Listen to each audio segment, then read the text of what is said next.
It was early morning in Georgia. Long before daybreak, in a lone house at the edge of the forest, a boy lay awake with excitement, for this was to be an important day in his life. He had hardly slept the night before, but not his brother, Harry.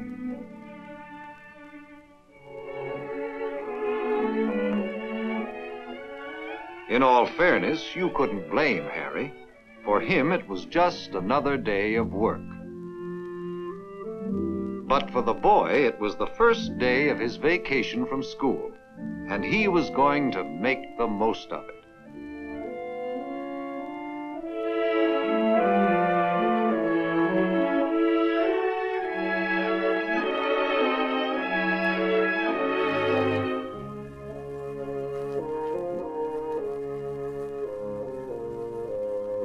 His father was still asleep, and he took care not to wake him. In the kitchen, his mother was making breakfast, and it would soon be ready. Though the boy and his family lived on a small farm, they were people of the forest. His father and brother made their living with the stroke of the axe and the pull of the saw. And today, for the first time, the boy was to work at their side in the forest.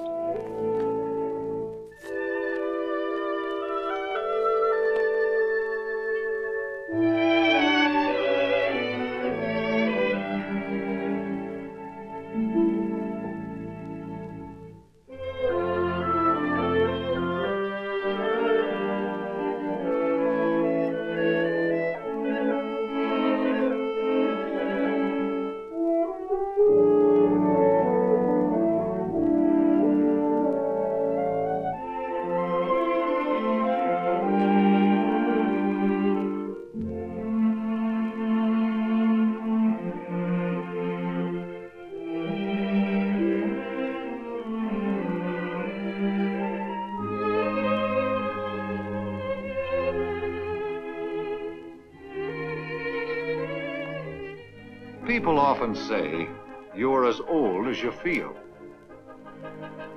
Well, that day the boy felt like a man, and he was ready and anxious to prove it.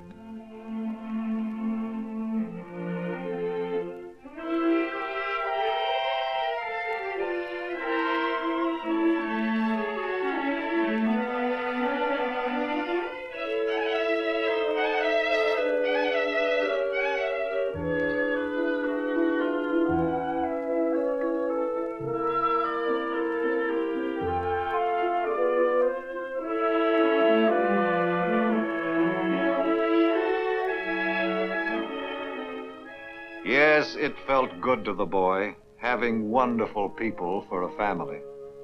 His mother, Mamie, a gentle woman who gave loving care to her family. His father, Louis, a kind man who was as wise as he was strong. And his brother, Harry, who worked hard and said little.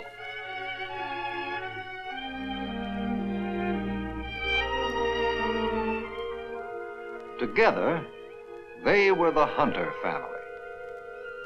For over 80 years, the Hunter family has owned this farm.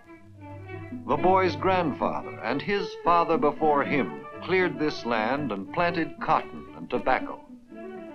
But ever since James's father was old enough to lift an axe, he had been a woodsman, cutting and hauling logs.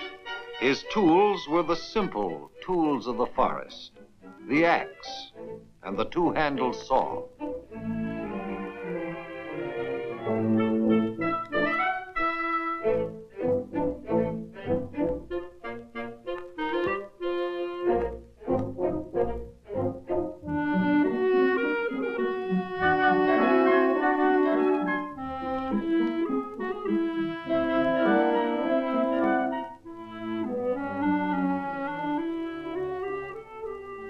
To James, like any other farm boy, there were two kinds of chores. Those he'd rather do, like harnessing the mare, and those he'd rather not, but did anyhow.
The muscles he was so proud of were hardened at the pump handle and strengthened by the weight of water carried in a bucket.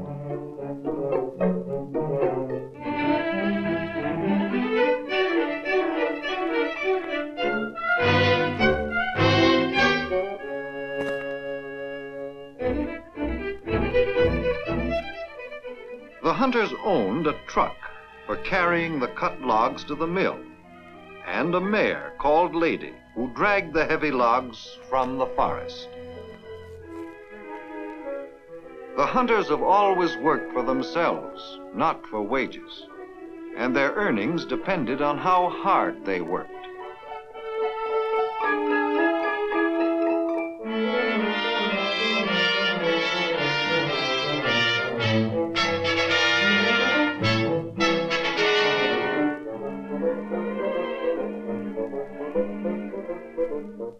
And so on this day that James would always remember, he and his father and his brother set out for the forest.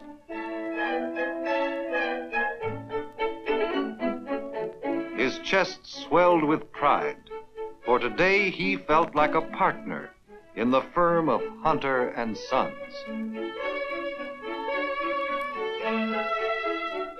As every morning, Lewis Hunter stopped down the road to talk to Archie Hodges and his helper, Adams.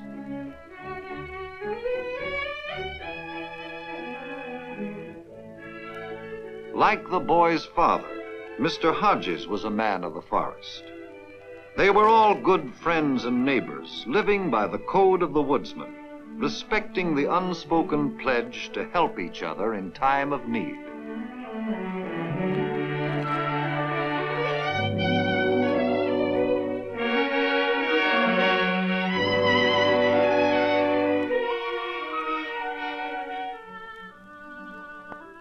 The Hunters and the Hodges cut timber in the heart of Georgia's 20 million acres of woodland. This land belongs to many people, and so the woodsman must pay each owner for the rights to cut trees on his land. It was a short trip to the tract of land where the Hunters had arranged to cut trees, but the Hodges had a little farther to go.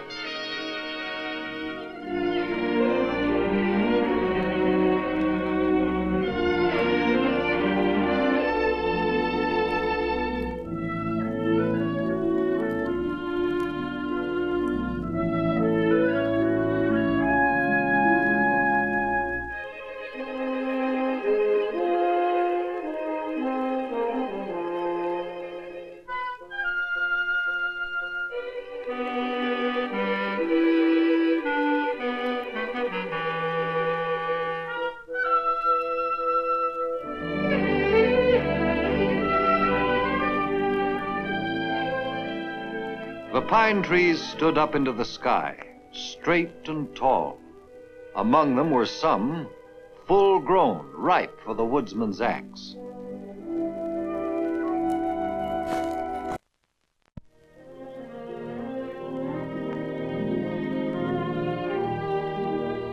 A tree was chosen. It was crippled in the direction it was to fall.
when this first tree lay on the ground was there work that a boy could do. Limbing the trees might not seem important, but it was help to James's father and brother. Another pair of hands swinging an axe meant more trees felled, for the boy was doing something that yesterday and the days before his elders had to do for themselves.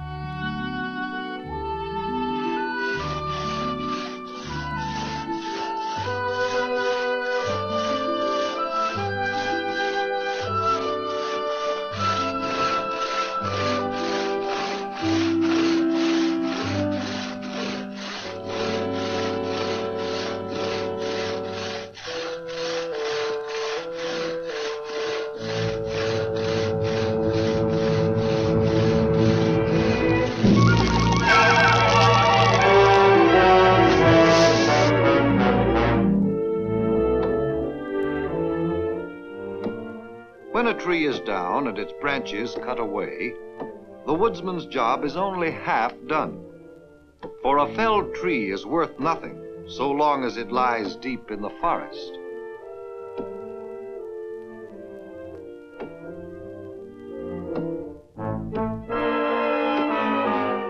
They could not bring their truck to the fallen trees, but with Lady's help, the trees could be brought to a clearing near the road.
Then James was trusted with another job, that of measuring and marking the logs into 6-foot lengths. That's the way logs for pulpwood are bought and sold in this timber country.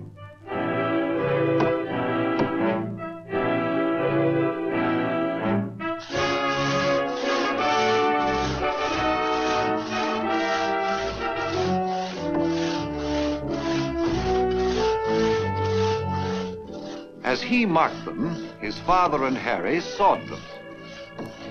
The smell of fresh pitch running from the saw cut filled the air.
The load of logs was slowly taking shape when they heard a truck coming down the road.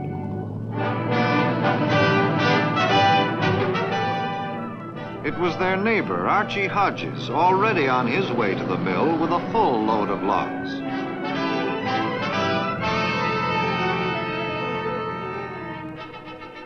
James asked his father if he could visit the Hodges to watch all his mechanical equipment cutting logs. But his father said later. Now there was work to be done.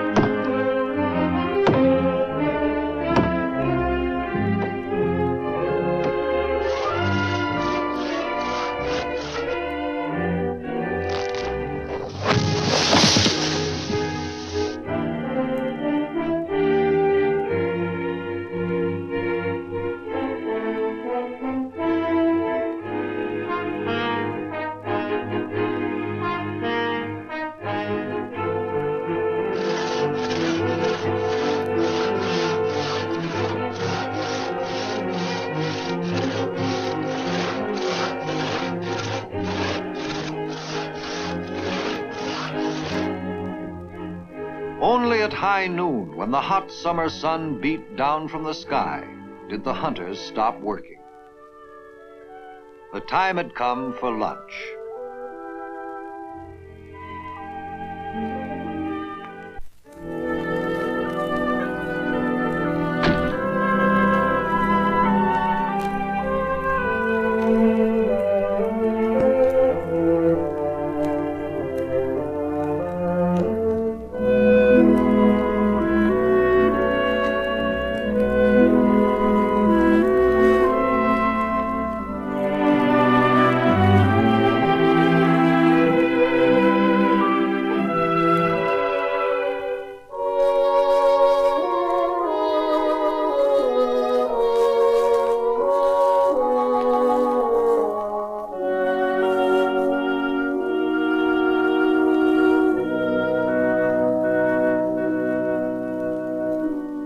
The hunters ate, but didn't say very much.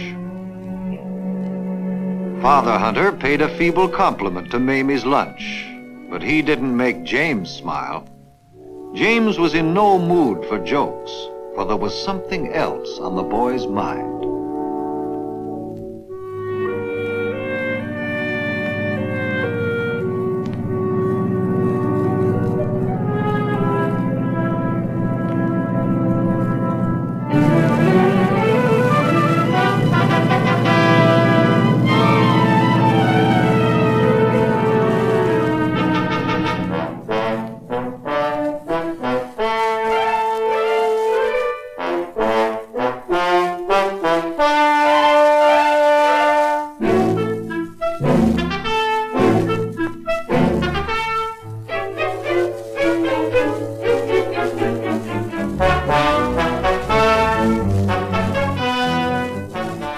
By mid-afternoon, most of the logs in the clearing were sawed and piled high on the truck.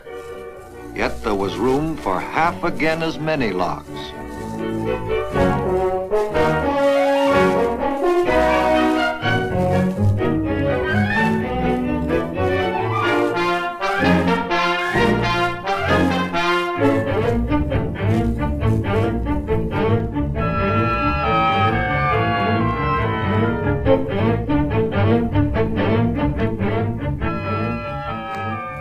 After working steadily since morning, nothing would have been more welcome than a rest.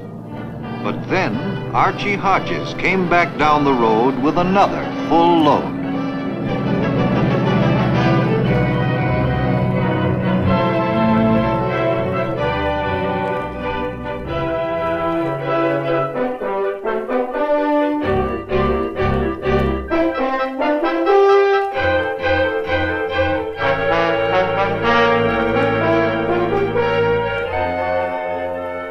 Among the trees in the clearing, one stood taller than the rest. Why not cut it since it was so close, the boy asked. But Father Hunter said no. The tree had been left standing for a purpose, and he explained what it was. The seeds in the cones that it dropped would take root, and the tree would be mother to a new forest.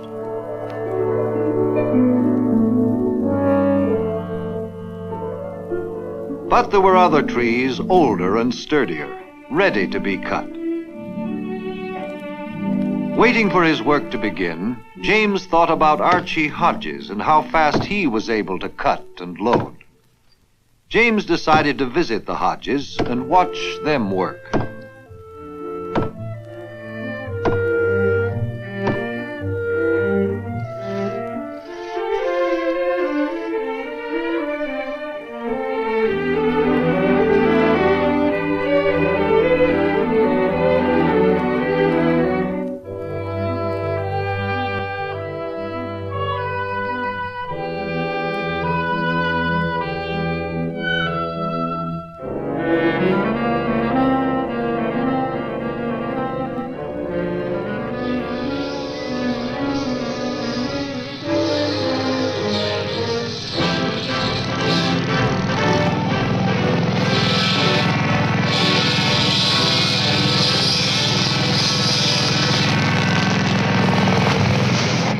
James watched Archie's helper Adams use the power saw.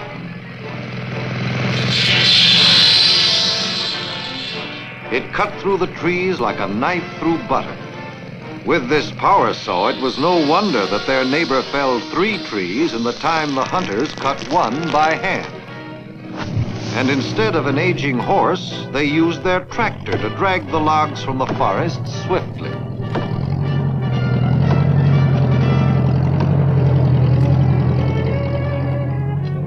Hodges' son, Donald, saw James and came over to talk. Both of them tried to act like grown-up men of the forest.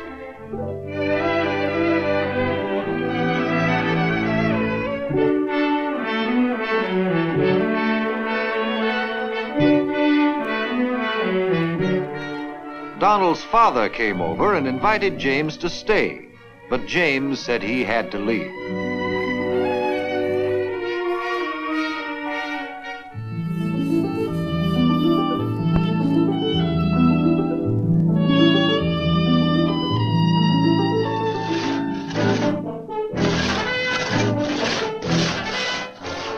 Father Hunter and Harry were working just as he had left them. Bent low, the sweat running. The saw gnawing at the tree with a slow, steady snarl. Not at all like the power saw.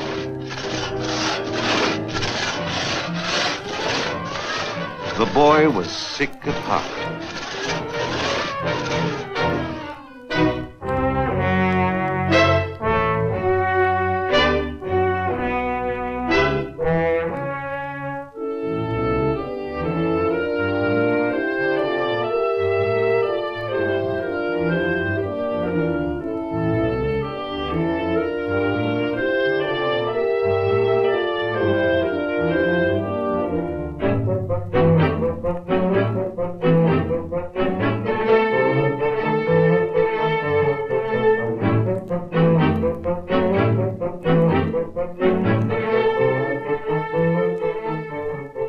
The day's work in the forest was finally done.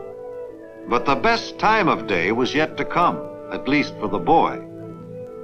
For the first time, James was going to accompany his father inside the great mill which bought their logs.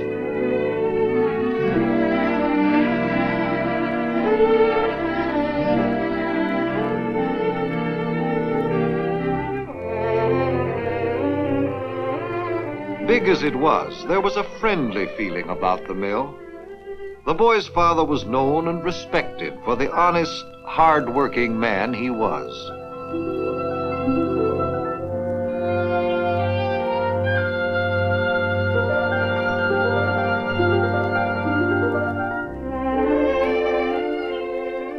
The day's labor was carefully measured and a record made.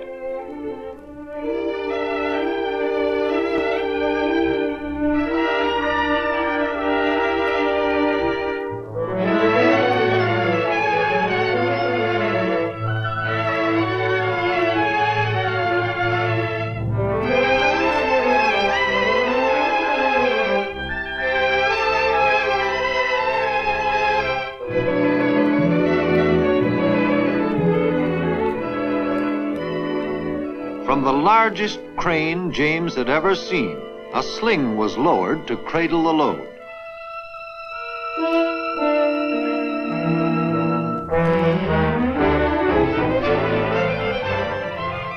In a moment, the logs were up and away, and all there was to show for a day of sweat and toil was a piece of paper folded away in Father Hunter's pocket.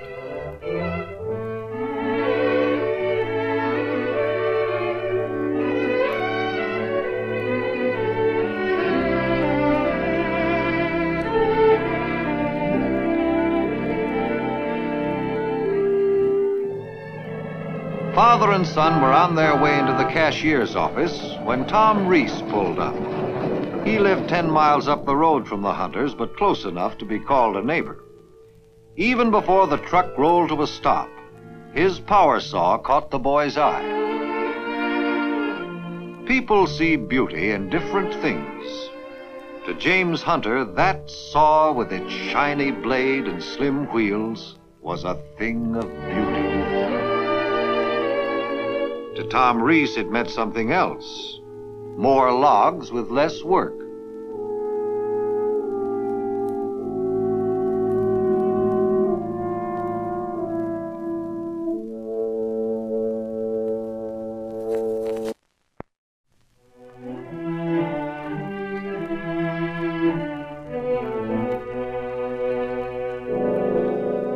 Archie Hodges was paid for 3 loads of wood.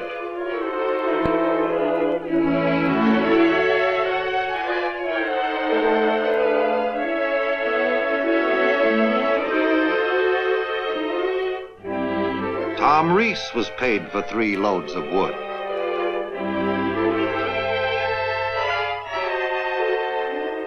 But the Hunters, who had worked harder than the rest, received 1/3 as much pay. If the boy was sad for his father, there was no need to be. Louis Hunter had courage. With your help, he joked, we'll soon be making twice as much. James finally asked his father, why couldn't we own a power saw like Tom Reese and Archie Hodges? His father had a ready answer. They couldn't afford it. A saw like Tom's cost a great deal of money, and they were still paying for their truck, which was the most essential piece of equipment for their work.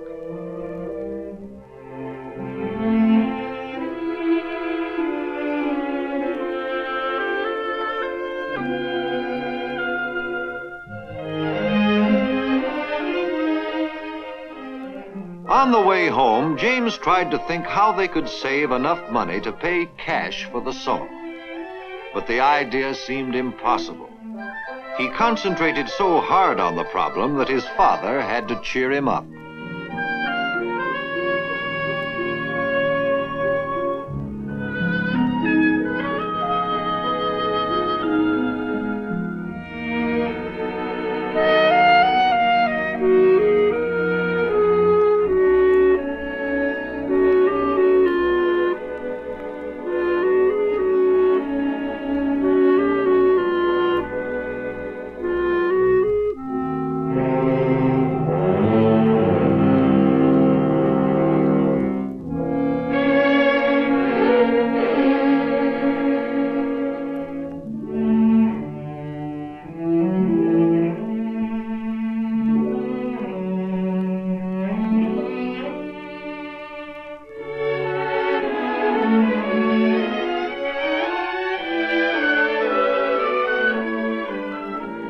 James didn't know it, but he had planted a seed in his father's mind.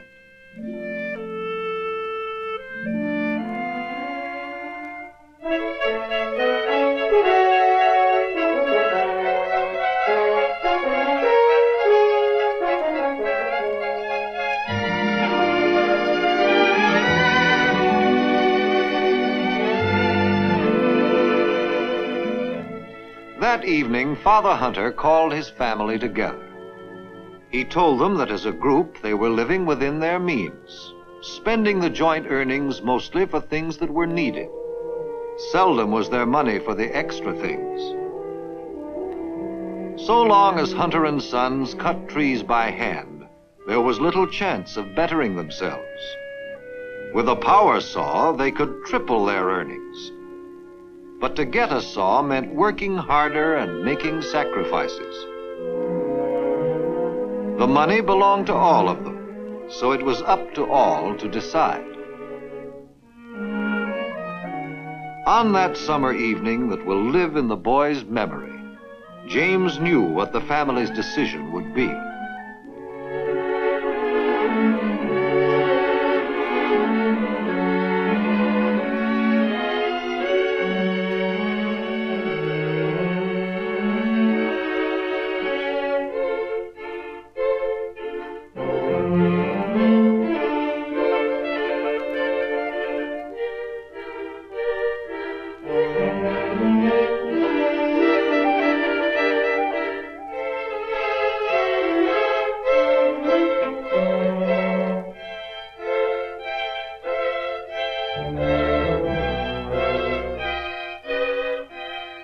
With his homemade bank, the Hunter Fund to buy a saw was started, and James, self-appointed keeper of the fund, made the collection.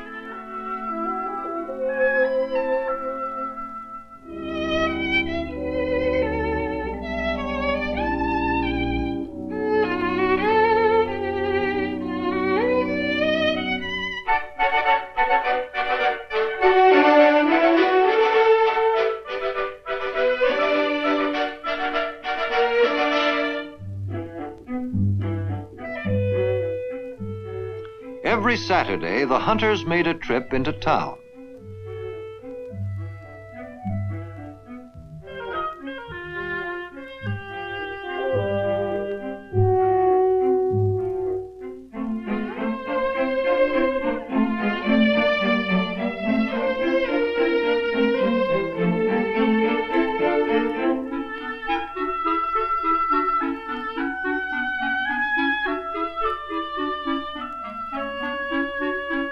The road took them by the Reeses, their distant neighbors.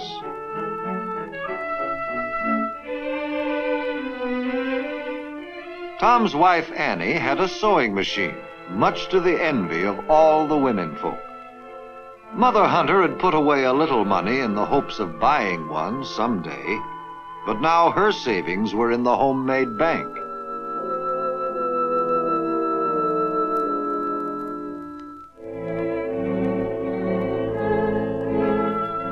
At the end of the road was the town where the Hunters bought their supplies and met their friends.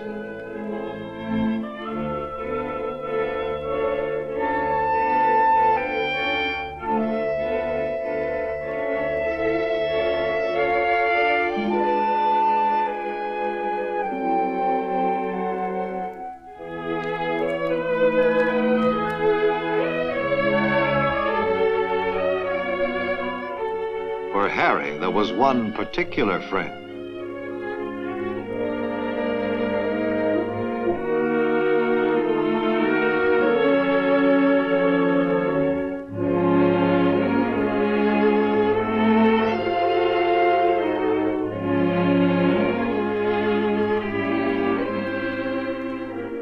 Yes, it was difficult to put aside the desire to buy things only because the money was being saved for something else.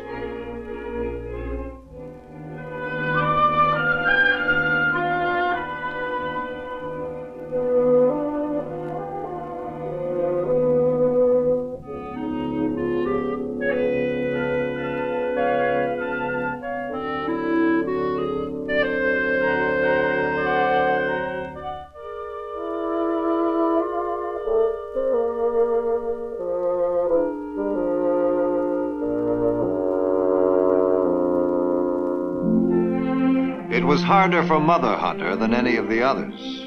Her heart had been set on a sewing machine for a long, long time.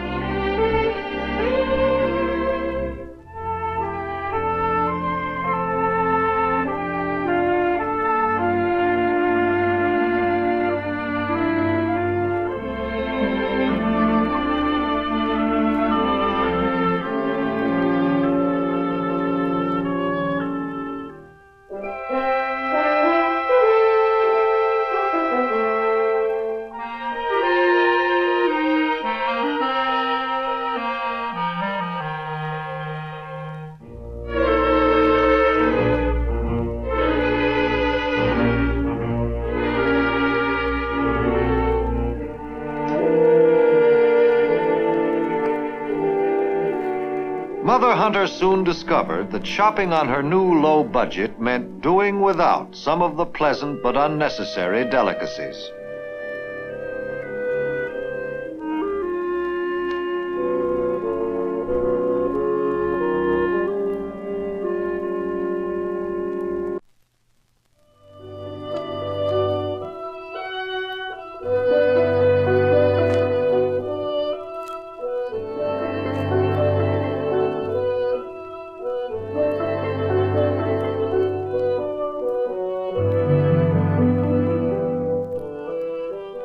The hunters left town taking only what was needed.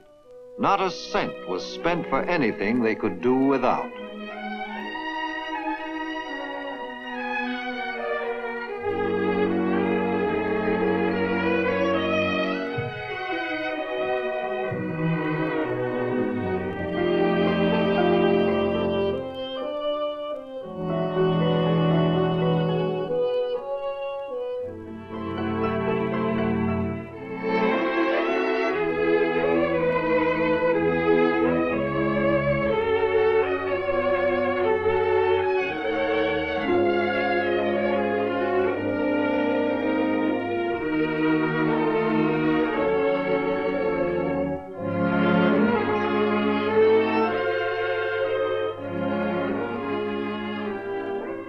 Each coin dropped in the jar was a personal sacrifice.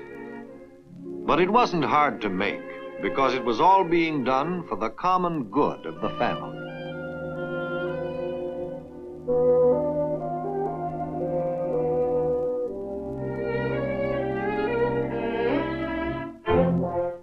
All through the summer, the hunters were in the forest by daybreak. With these extra hours, they toiled harder and longer.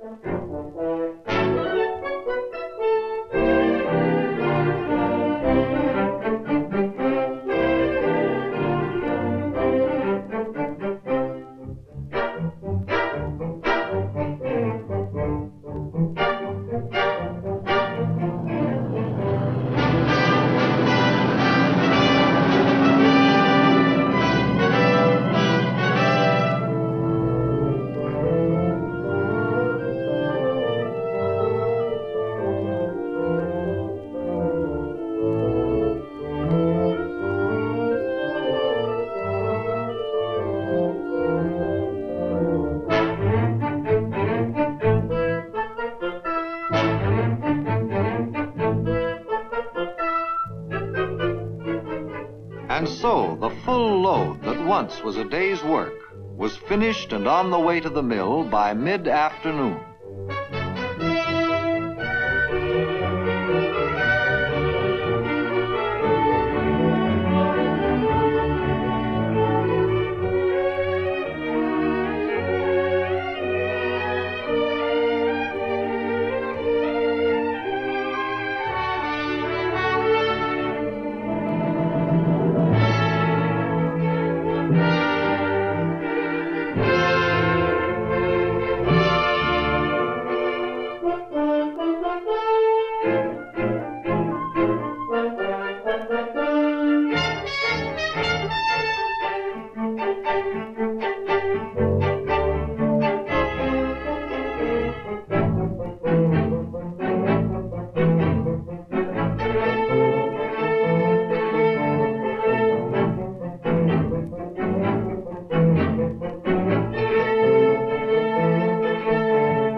dawn until dusk, they kept at their task, doing 3 days' work in 2.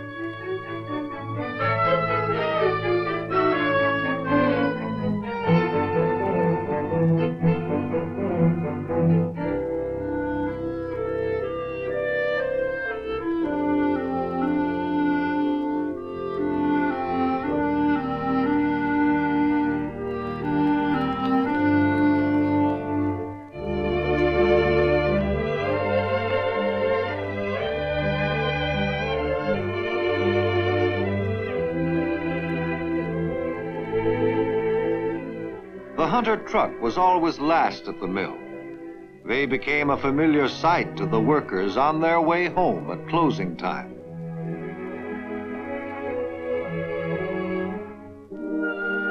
And the man at the measuring station always greeted them with a smile, because he understood what they were trying to do.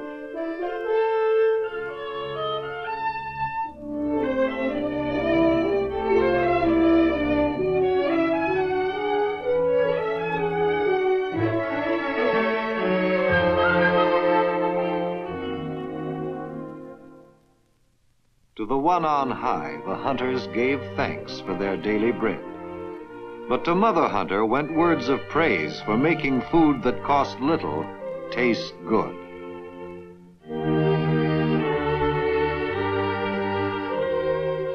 And after the meal, there was one extra course that gave more pleasure than cake.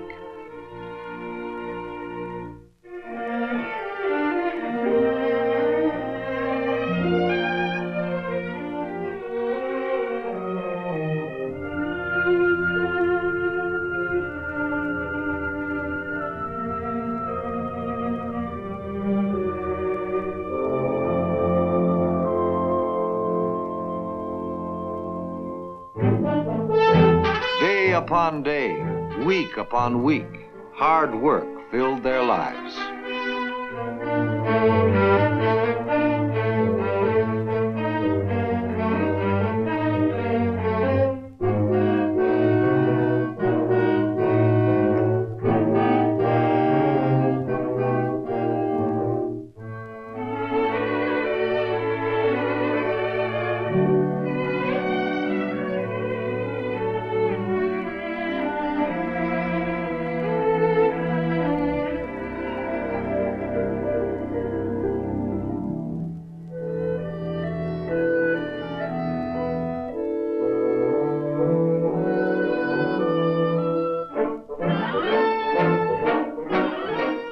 Each week passing put them closer to their goal, until one day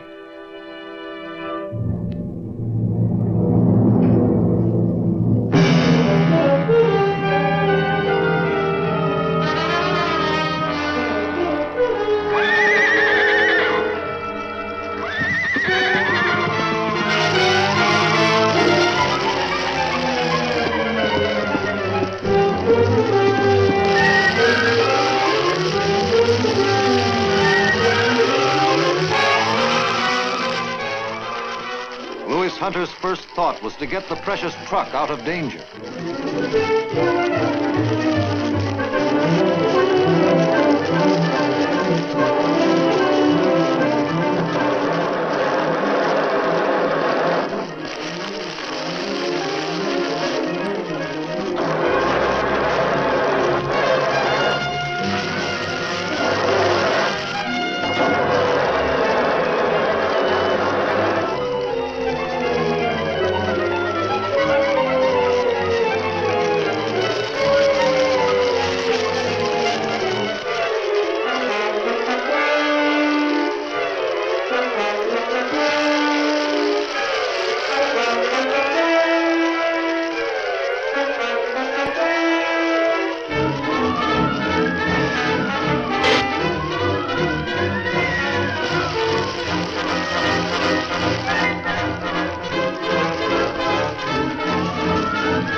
Father Hunter found it difficult to find words to express the gratitude in his heart.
Though they had saved their truck, they still had suffered a loss. Many logs that would have meant money at the mill were charred and worthless.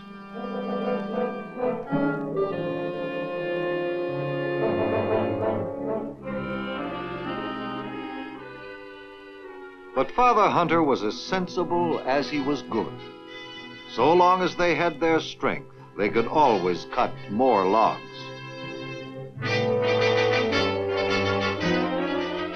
And this they did.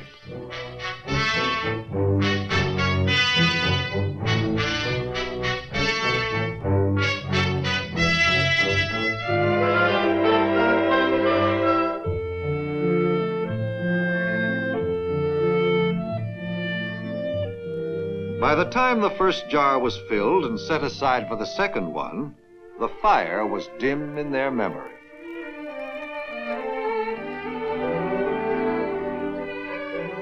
It was cotton picking time, and this year the little farm had given a bumper crop. The hunters had watched over it like a proud hen caring for its chicks.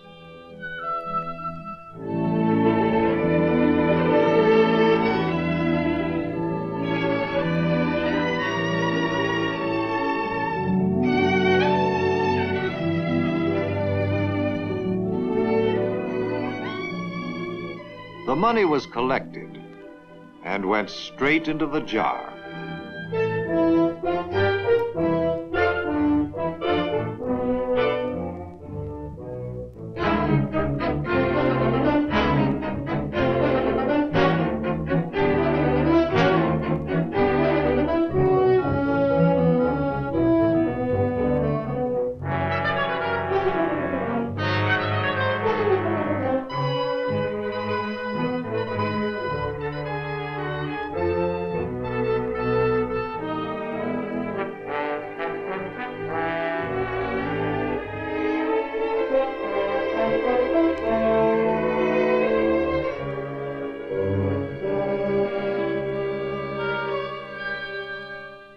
It had been long in coming, but finally the day arrived when the records James had been keeping showed they had reached their goal. The hunters sat down to count the money they had earned and saved together.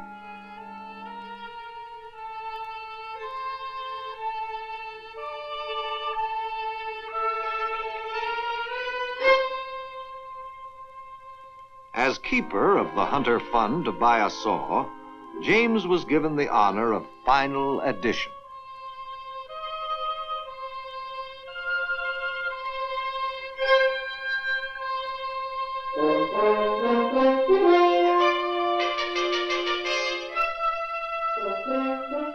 The sum of all those bills and coins gave the happy answer they wanted to hear all these months.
Yes, the saw was all they expected.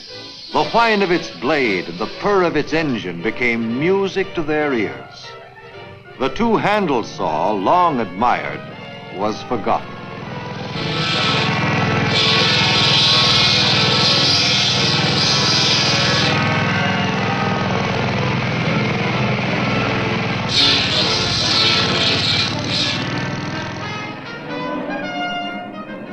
By continuing to work from daybreak to dusk, Hunter and Sons were able to deliver a load of logs to the mill 3 times each day.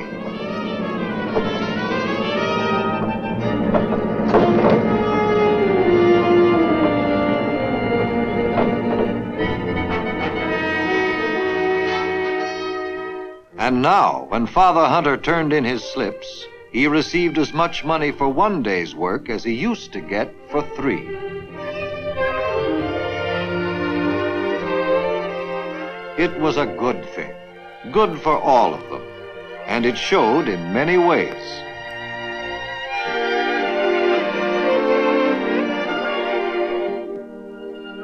There was extra time and money for things they could never do before.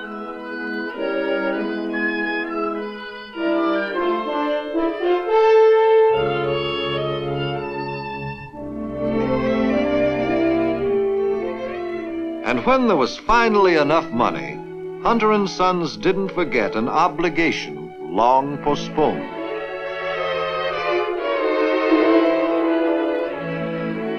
Mother Hunter, who had given so much, was at last to get what she wanted most.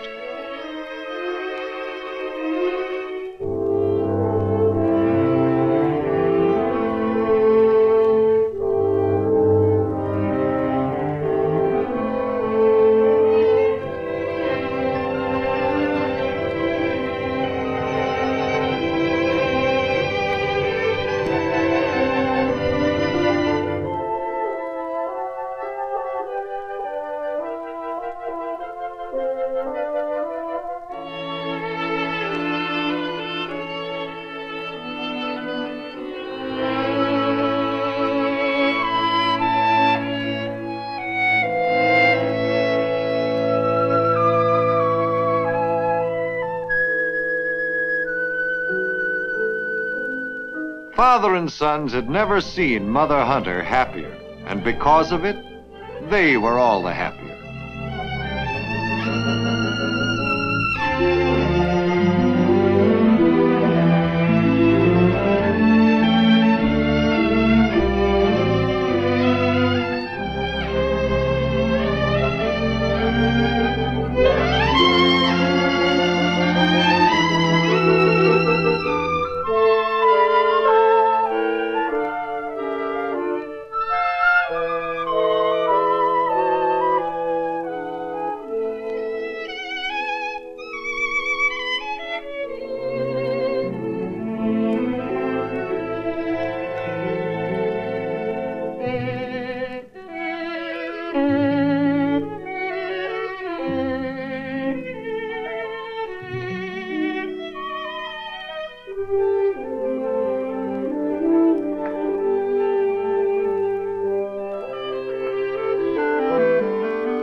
It may seem foolish to polish and caress a machine of rubber and steel, but not to the hunters. For them, the saw is a symbol of something warm and friendly. It had joined them together as a family so that they might better themselves. They are better not only because of the extra food and luxuries they are able to buy. They are better because in working for a common good, they have strengthened the family bond. For out of their achievement was born a new love, a deep affection, and a greater respect for one another.